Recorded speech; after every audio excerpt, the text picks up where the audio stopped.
dans vos écrits religieux, il est mentionné l'existence d'êtres qui viennent d'ailleurs.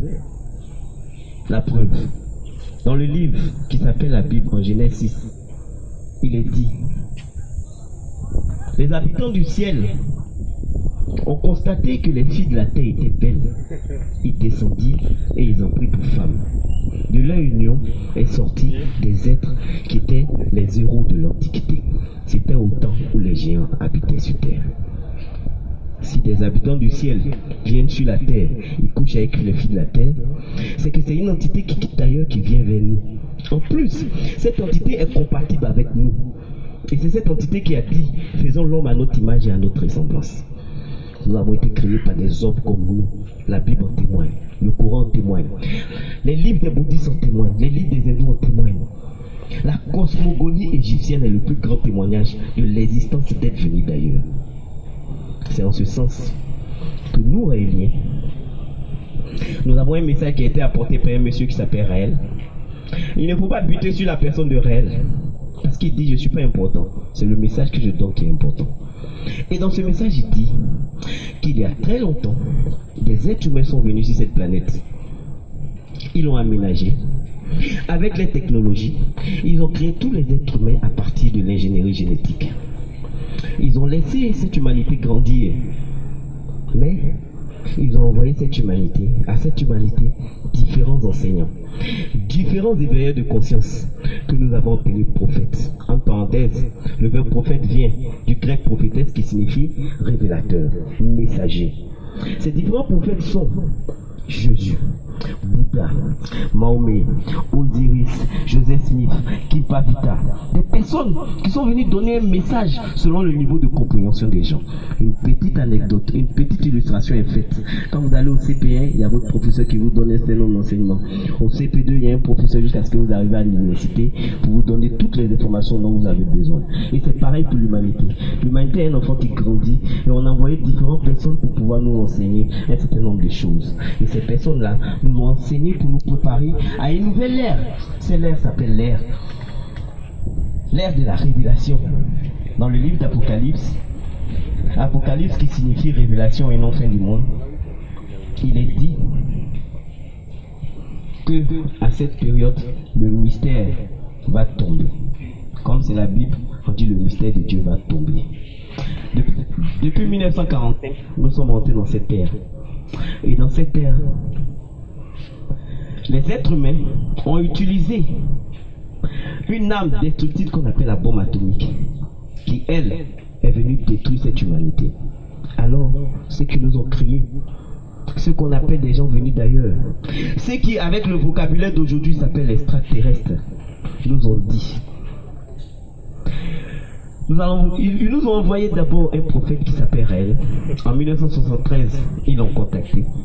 Et ce prophète est venu pour nous expliquer d'où nous venons, où nous allons et qui sommes-nous. Et en deuxième partie, ce prophète est venu aussi pour construire une ambassade pour les accueillir. Je suis raélien et je suis ici pour vous entretenir sur ces choses. Préparez vos questions parce qu'on va rentrer directement dans le vif du sujet. Voilà en somme ce que je suis venu vous dire, mais je vais ajouter. Le prophète Raël dit que pour sauver l'humanité, comme on doit sauver quelqu'un, puisque les religions sont là pour sauver. Il faut noter que les anciennes religions ne sont pas là pour sauver, mais les anciennes religions étaient là pour nous préparer à cette ère. La religion qui sauve l'humanité, c'est la religion raélienne. Mais elle sauve comment la religion raélienne? Elle sauve du cataclysme nucléaire qui est là. Donc, nous éveillons les consciences pour que nous arrêtons de jouer avec les bombes atomiques, parce que c'est là le danger. Le danger, c'est pas un sapin. Le danger, c'est la destruction, c'est l'autodestruction. Donc le prophète Raël est venu. Il a donné des éléments pour l'Afrique. Il a parlé de la monnaie unique. Il a parlé de débaptiser des anciennes religions qui ont créé la gangrène autour de nous. Il a parlé de la valorisation de nos cultures. Il a parlé de faire en sorte de mettre en valeur nos chefs traditionnels. Il a parlé de faire en sorte de retourner à nos cultures, mais d'avoir en tête les sciences du futur. Et il a parlé de faire tomber toutes ces frontières héritées de la colonisation.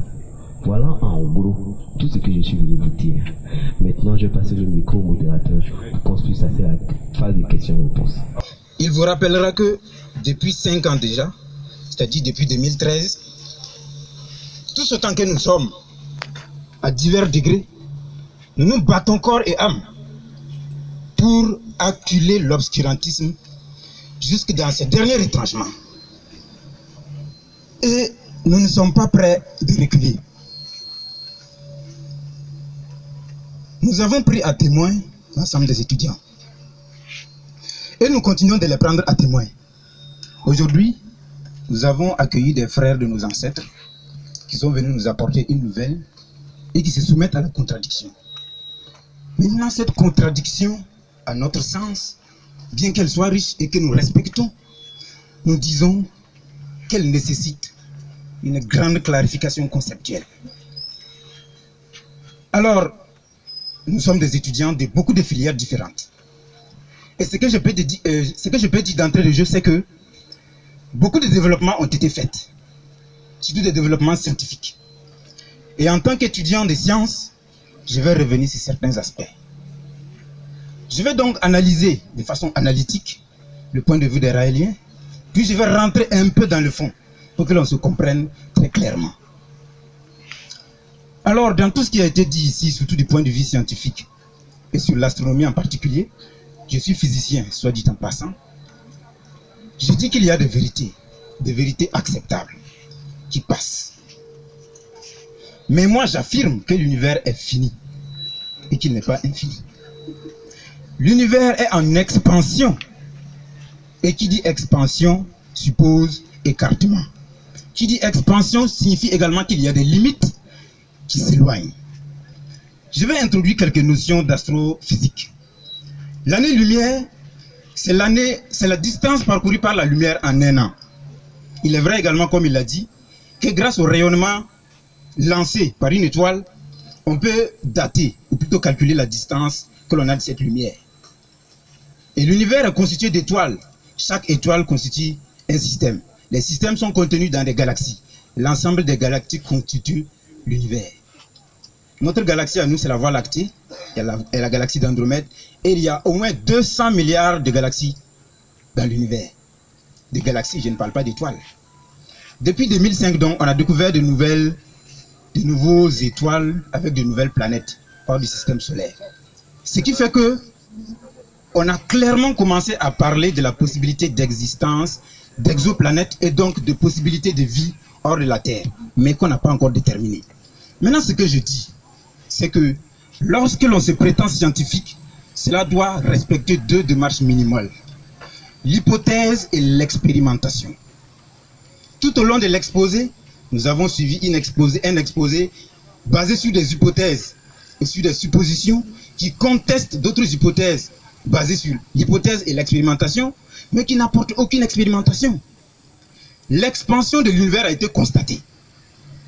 La relativité a été constatée. La théorie du Big Bang a été testée et prouvée. La seule limite du Big Bang, c'est que elle ne peut pas décrire ce qui s'est passé avant le point zéro. Et la théorie des cordes n'est pas en contradiction avec le Big Bang.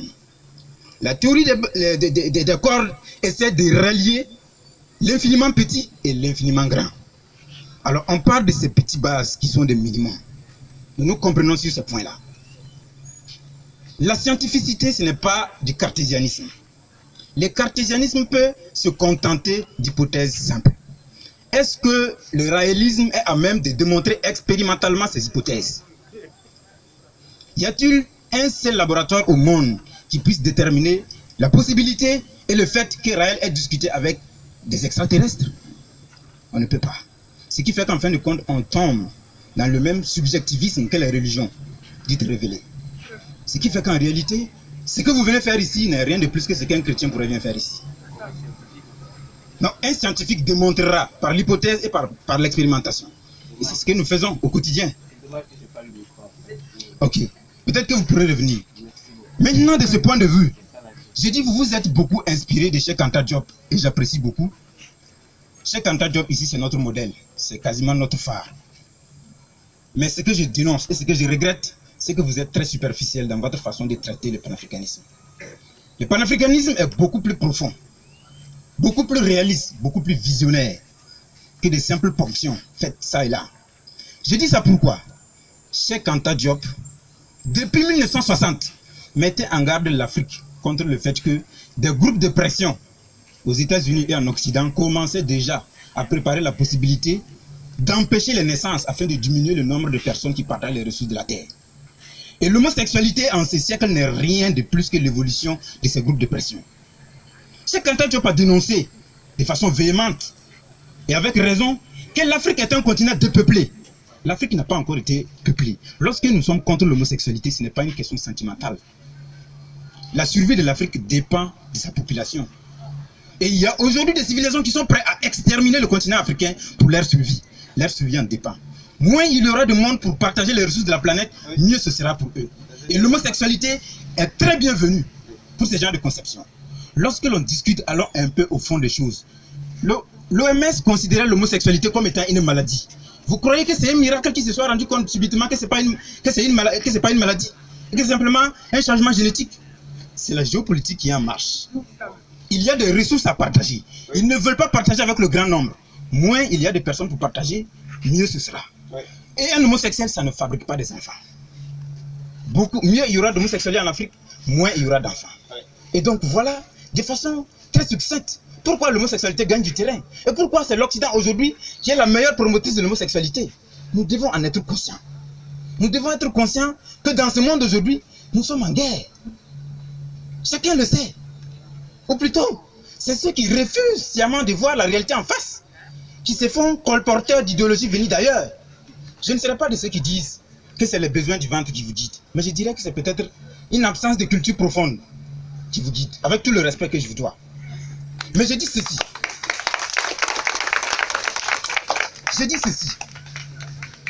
De la même façon que l'avenir de l'Afrique ne peut pas admettre un christianisme avancé et un islam avancé, pour la simple et bonne raison que lorsqu'un chrétien et un musulman se battent au Moyen-Orient, le simple fait que nous soyons des musulmans et des chrétiens, nous transposons leurs combats chez nous. Ce qui à la base est contraire à la construction d'un État fort. Si nous devons transposer chez nous les combats d'ailleurs, nous ne réussirons jamais à bâtir un État fort. C'est pour ça que nous rejetons ces religions. Il est vrai qu'à la base, ce ne sont pas des religions nôtres. Elles viennent d'ailleurs. Elles sont porteuses d'idéologies et de valeurs qui ne sont pas les nôtres, que nous rejetons. Mais fondamentalement, elles sont porteuses de gènes qui nous détruiront, qui nous ont détruits d'ailleurs. Nous n'avons plus à faire la preuve du fait que ces religions sont nocives pour nous. Et finalement, supposons un seul instant que l'Afrique adopte le réalisme comme étant une religion. Le fond du problème demeure. Le fond du problème, c'est que tout peuple a besoin d'un mythe fondateur, d'un récit à partir duquel tout le peuple peut s'agglutiner pour ensuite bâtir un esprit commun pour aller vers des lendemains meilleurs, mais dans la seule vision. Et cette vision, on ne peut pas la bâtir avec un visage étranger. Il y a cette simple anecdote que des aînés aiment prendre. Lorsque vous demandez à un arabe qui est Dieu, il vous présente un visage arabe. Vous demandez à un occidental, il vous présente un blanc. Vous demandez à un indien, il vous présente un visage indien. Mais lorsque vous venez en Afrique, s'il ne présente pas un arabe, il va présenter un occidental. Ou désormais un juif. Dans tous les cas, ce ne sera pas un noir. Et ça, c'est fondamental dans la construction psychologique d'un peuple. Rien que pour ça, simplement, nous pourrions rejeter les théories raéliennes. Mais sans aller là, j'ai dit, nous avons beaucoup de chemin à faire. L'histoire du monde ne retient aucune civilisation qui a été bâtie par un autre. L'histoire du monde ne retient aucune civilisation dont la spiritualité a émané d'un autre et qui a réussi à s'affirmer dans le Conseil des Nations. Nulle part. Et rappelez-vous que chacun s'en rappelle. Tout au long de l'histoire, lorsqu'un peuple parvient à dominer un autre, le premier élément d'imposition, c'est la spiritualité. On impose d'abord sa spiritualité avant d'aller vers d'autres. Donc, si aujourd'hui l'Afrique est un continent démembré, sans personnalité, voué à toutes les pénétrations, c'est parce que spirituellement, elle a été pénétrée et détruite. On ne peut pas accepter une autre forme de pénétration, de gangrène. Nous disons que vous restez nos frères et que nous vous acceptons dans la mesure de votre acceptation de votre continent, de notre terre et de sa dignité. Scientifiquement, ne rentrez pas dans les débats scientifiques parce qu'en réalité, vous créez les gènes de votre destruction. Je dis pourquoi cela? Parce que j'ai dit que depuis 2005, plus de 1000 exoplanètes ont été découvertes. On a détecté des rayonnements hors du système solaire, mais on n'a jamais détecté des vies.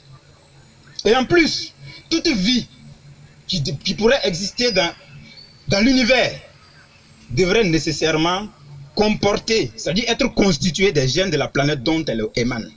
Et la plupart des planètes découvertes à ce jour sont constituées soit de silicium, soit de phosphore, soit de soufre. C'est-à-dire que s'il y a des êtres là-bas, ce ne sont pas des êtres humanoïdes. Ce sont des créatures. Vous avez le droit de les appeler extraterrestres. Mais lorsque vous parlez d'extraterrestres, ne les voyez pas simplement sous l'angle de la gentillesse. Rappelez-vous qu'avant que l'Occident et l'Europe ne se découvrent, c'était le noir total. L'Occident ne savait pas que l'Afrique existait. L'Afrique ne savait pas que l'Occident existait. Mais un jour, les deux civilisations se sont croisées. Qu'est-ce qui a été le résultat? Lorsque deux civilisations se croisent, c'est un choc civilisationnel. Il y a un qui doit disparaître. En tout cas, il y a un qui doit être perdu. Et le résultat du croisement entre l'Occident et l'Afrique, nous la connaissons. Nous la subissons d'ailleurs. Pour ceux qui ont regardé le film Les Visiteurs, des extraterrestres sont venus sur Terre, soi-disant pour visiter. Qu'est-ce que ça a donné comme résultat? Ils ont voulu exterminer les terriens pour s'implanter. Et donc je dirais, prenez ça avec beaucoup de pincettes. Les extraterrestres n'ont rien créé. D'ailleurs, c'est une atteinte grave à la fierté de l'humain que de prétendre que les pyramides ont été bâties par des extraterrestres. C'est nier à l'homme noir son génie que de dire que c'est des extraterrestres qui ont bâti les pyramides. C'est le génie de l'homme noir qui a bâti ces pyramides, pas des extraterrestres. Mais lorsqu'on veut nier ce génie, on invente des théories superflues. Et je dis oui, l'évolution, la théorie de l'évolution, elle est tout à fait avérée.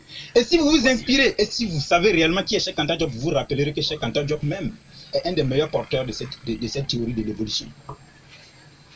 Le modèle humanoïde est apparu sur la planète Terre il y a 40 000 ans. Et c'est seulement à partir de 20 000 ans qu'il a migré vers le continent européen et qu'il a commencé à se lécodermiser. Avec l'homme de Cro-Magnon. Sans évolution, aucune possibilité que cela arrive. Donc j'ai dit, lorsque vous contestez, soyez conscient et soyez au fait exactement de ce que vous dites.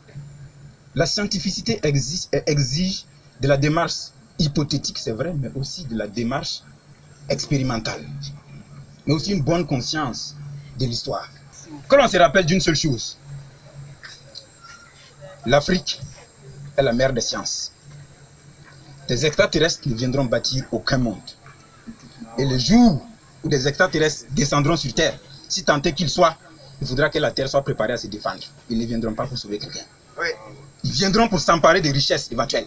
Parce que l'Occident n'a pas quitté l'Occident parce qu'elle aimait l'Afrique, c'est parce qu'elle avait besoin des ressources. Et c'est d'ailleurs pour ça que les programmes spatiaux sont développés par les grandes puissances. C'est dans le but un jour de pouvoir se recaser quelque part sur la Terre disparaît. Vous êtes assis comme des êtres niais qui attendent que des extraterrestres viennent vous sauver. Ils ne viendront sauver personne. Au contraire, ils détruiront la Terre.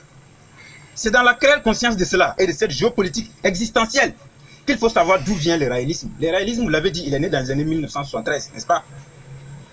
1973, c'est quoi?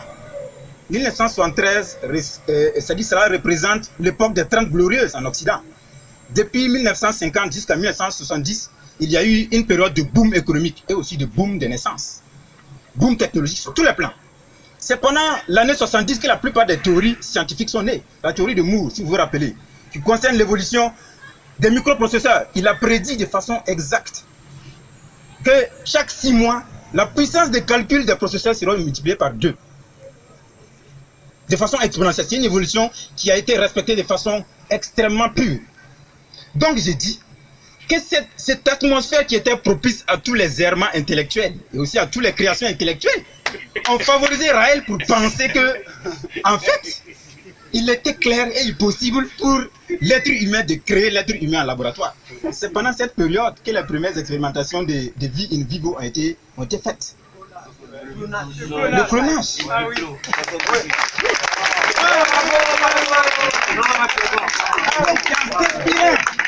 C'est en s'inspirant de ces faits scientifiques d'époque que le monsieur a voulu avancer, dévancer son temps pour faire des prédictions qui en réalité n'étaient plus des prédictions. C'était pas une prophétie. La science avait déjà dépassé.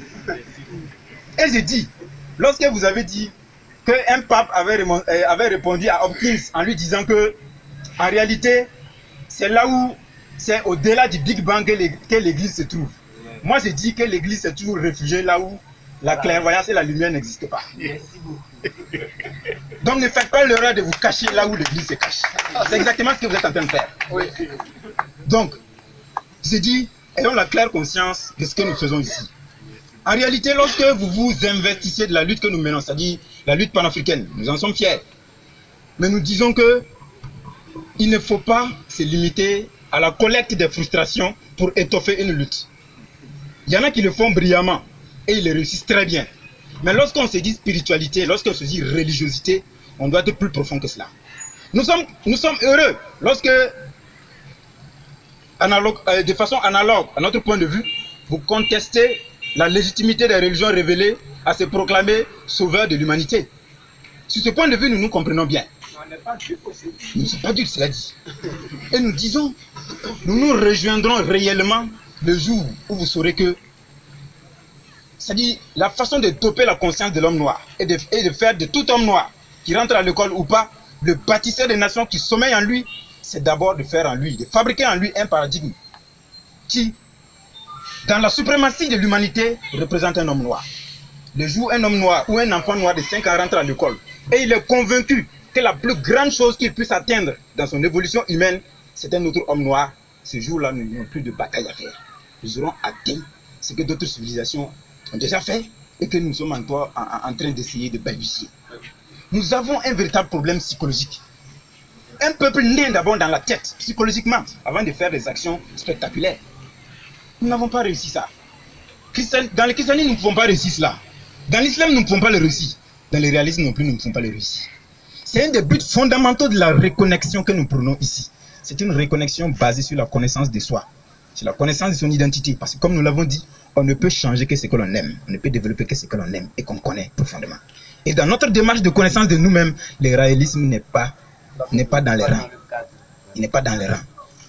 Ce n'est pas de la haine, mais c'est une démarche scientifique, véritablement scientifique. De redécouverte de nous-mêmes. Parce que tout peuple a besoin d'une démarche scientifique. Mais il ne faut pas que la démarche scientifique soit dévoyée. Nous l'avons étudié profondément. C'est pour ça que nous disons d'ailleurs que le cartésianisme, ce n'est pas la science. C'est un aspect de la science. Mais c'est un aspect extrêmement limité de la science. Mais peut-être que vous n'avez pas fait attention, vous êtes des cartésiens. Et c'est ce qui fait la fracture entre nous. Donc voilà, je vous remercie à tous ceux qui sont là. Oui, la guerre de sécession, justement. J'entendais quelqu'un dire que la guerre de sécession, ça a été une guerre de libération des Noirs, avant que cela ne m'échappe. La guerre de sécession, c'était une guerre économique entre le Nord et le Sud. Parce que le Nord avait des produits à écouler au Sud. Et le politiquement correct veut que nous croyions que c'était une guerre de libération des Noirs. La preuve la plus éclatante que ce n'était pas une guerre de libération des Noirs, c'est que la ségrégation qui en a résulté était encore plus féroce que l'esclavage elle-même. Et rien qu'en 1960, on tuait un noir rien que pour avoir regardé une femme, correctement. Et donc, prenons conscience de qui nous sommes. En tant qu'homme noir, votre apport à l'africanité serait tellement énorme. Tellement énorme. Si vous ne perdiez pas votre temps à essayer de faire la promotion de ces en quoi en réalité vous ne serez jamais que des imitateurs. Comme on dit toujours, ce qui vient de toi, ce qui émane de toi profondément, personne ne peut te battre là-dedans. Mais ce que tu prends d'ailleurs, tu seras toujours en arrière. Et quel que soit le respect que je peux avoir pour cette religion, pour ceux qui y sont, pour ceux qui la prônent, pour le point de vue panafricain qu'ils ont, parce que c'est la seule chose que je considère là-dedans, pour le peu que j'en sais, je dis, je ne peux pas les suivre. Et je n'encouragerai personne de les suivre. Parce que c'est encore une autre démarche de déperdition. Et la déperdition, nous sommes contre. Cette déperdition nous a perdus. Elle continue de nous perdre. Et elle fera de nous jamais les trous du cul de l'humanité.